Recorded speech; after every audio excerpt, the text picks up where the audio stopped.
this be one of the best moments of your life.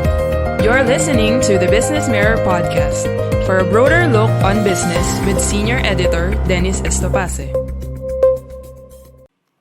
Good day. Welcome to the Business Mirror BM Broader Look podcast. Today we podcast the Broader Look story titled Phishing Pushes Proliferation of Profiteering Practices in Pandemic. The story was written by Business Mirror reporter Tyrone Jasper Piad and was published on February 25, 2021. For the text version online, please go to the Business Mirror website and search for Broader Look. For the print edition, please read the Business Mirror newspaper. Let's get on with the story. All it takes is one click. Someone's personal information, such as bank account and contact details, can be stolen with just one click on suspicious links and emails. These are then used by fraudsters to transact, buying items without the consent of the owner. The long story short, they are stealing money. Amid the great shift to digital platforms, online phishing and other related scams have been on the rise, and the perpetrators are only getting even more ingenious. These scammers have been preying on the vulnerable and less digital savvy consumers so they can pocket some money, usually out of desperation given the ongoing crisis. With banks advancing digital use, identity theft and phishing have become the most common types of online fraud in Southeast Asia, including the Philippines, according to a study by big data and artificial intelligence firm Advanced Intelligence Pte. Limited, or Advanced AI. By assuming someone's identity after obtaining personal information, Advanced AI said that fraudsters are illegally completing transactions or making purchases. They target sensitive data such as names, addresses, and email. Scammers are able to get such information through phishing.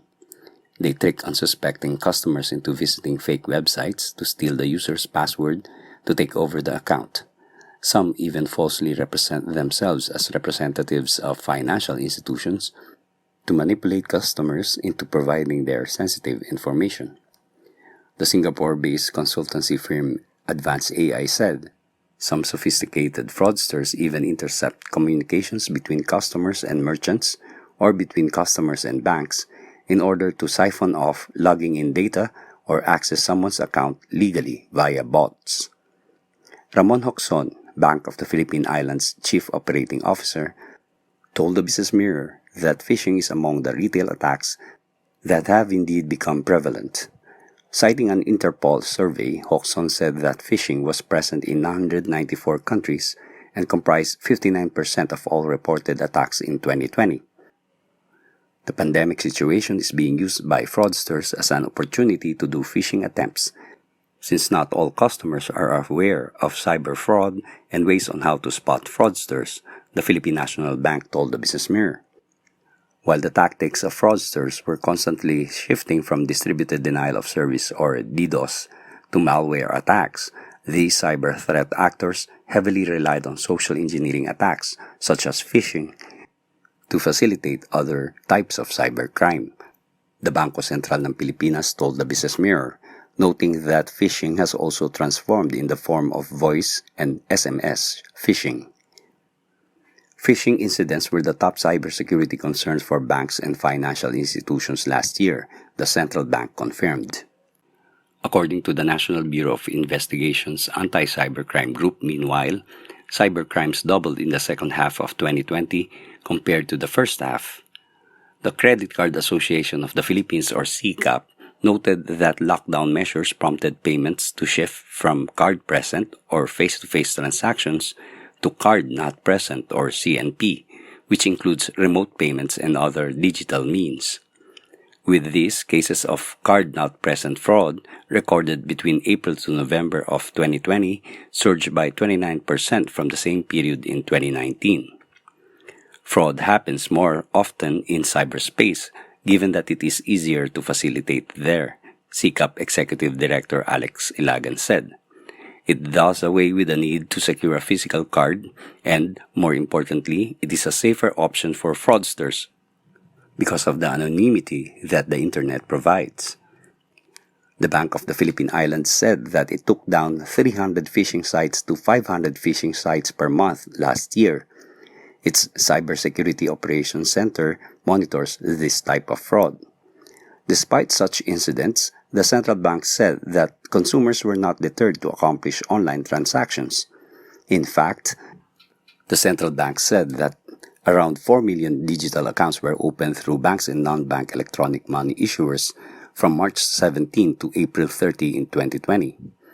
Accounts opened per day averaged 213,300 from April 16 to 30, 2020, which showed a 39% increase from the previous month, the Bangko Sentral ng Pilipinas added. Citing GSMA intelligence data based on fourth quarter of 2019 information, Advanced AI noted that the Philippines has smartphone penetration of 159%, higher than Indonesia, Thailand, Vietnam, and Singapore. However, the country is among the lowest in the region in terms of internet penetration at 67%. But how come scammers still have successful attacks despite numerous warnings and previous incidents? Union Bank of the Philippines Chief Information Security Officer Jose Paulo Rufo told the Business Mirror fraudsters are keeping up with technological advancements and adapting more techniques to scam potential victims. Rufo told the Business Mirror that the wealth of information and anonymity in the internet increased their ability to collaborate with other syndicates to continuously hone their skills and toolsets.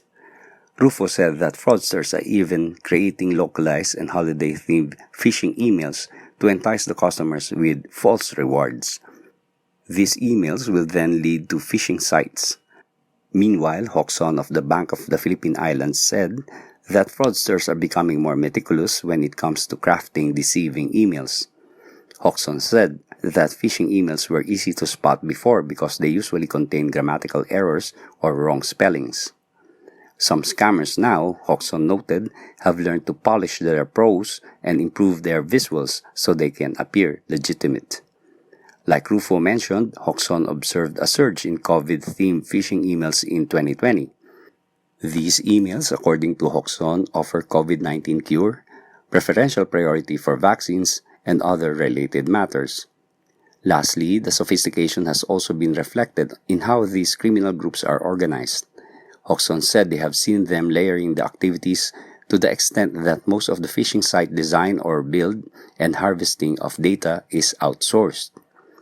Fintech Alliance Philippine Chairman Angelito Villanueva said banks should implement digital identification using the electronic Know Your Customer procedure to protect clients' identity and other relevant data.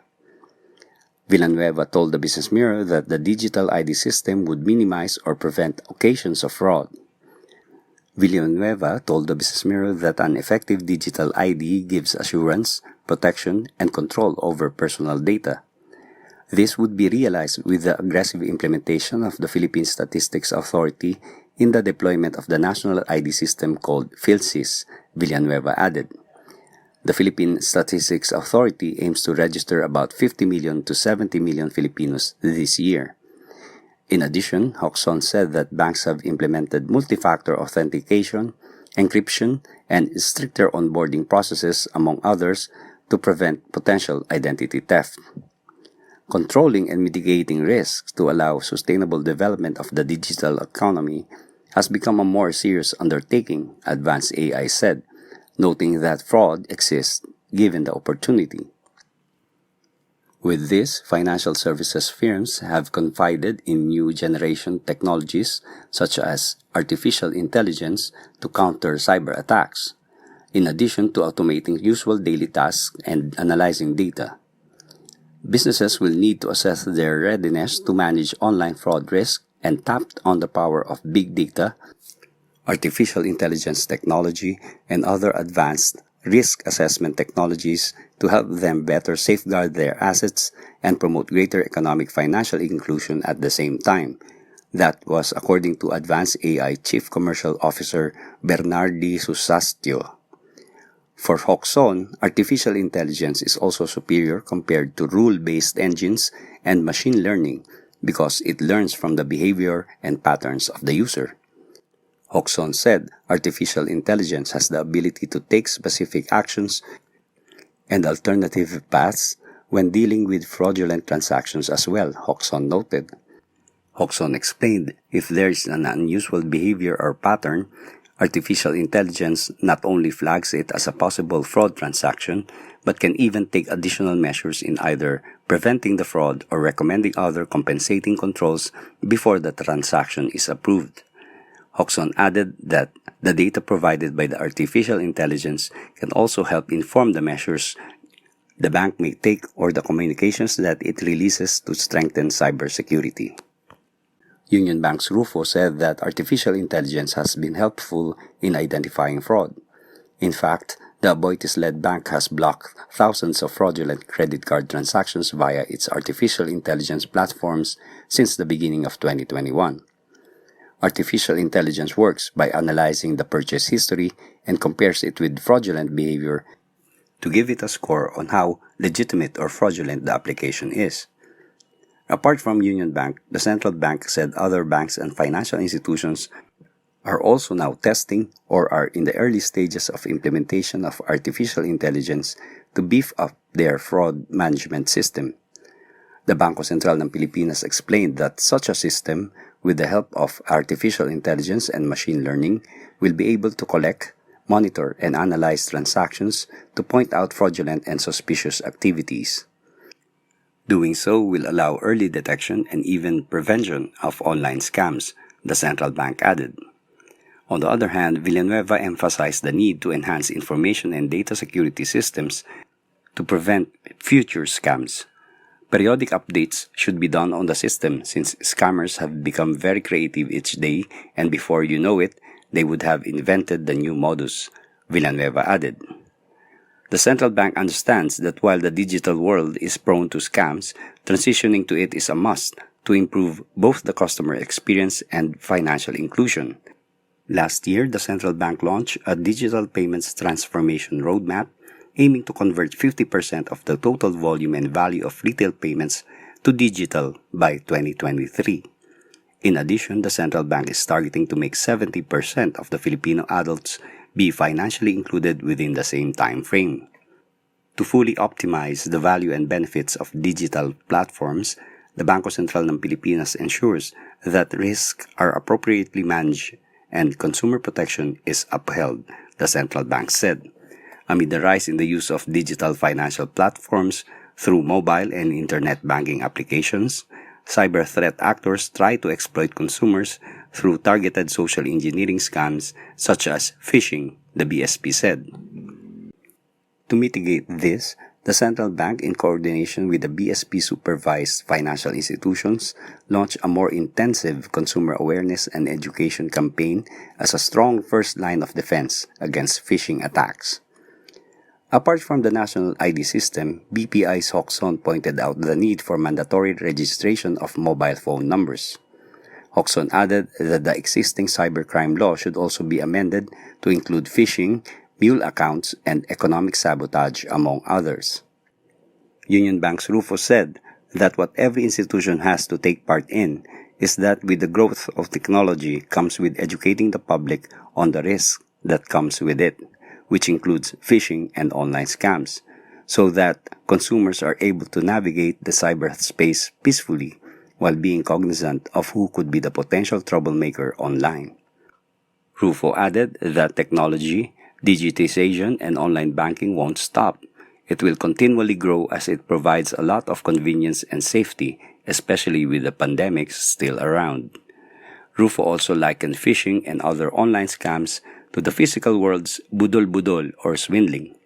Classic examples are when fake electricians or fake internet installers will knock on the door and then steal the things once they are inside the home. Phishing is your online budol-budol, Rufo said. Consumers are being warned that online scams are here to stay, especially because fraudsters are taking advantage of the uncertainty of the times due to the pandemic. Many have lost their jobs and other sources of income, Villanueva said, and people are becoming desperate to earn money. This is a great motivation for fraudsters, Villanueva explains. At the same time, the FinTech Alliance.ph head noted that people are likely to be lured in by quick-rich schemes promising high returns in a short period of time. Hence, Villanueva reminded the public to avoid making hasty decisions and practice due diligence first before putting their money in investment opportunities. Scammers are just lurking in the dark like wolves waiting for the next prey, Villanueva said. All it takes is one click. Thank you for listening to the Business Mirror podcast. For a broader look on business, follow us on Facebook and Twitter at Business Mirror. Until next time.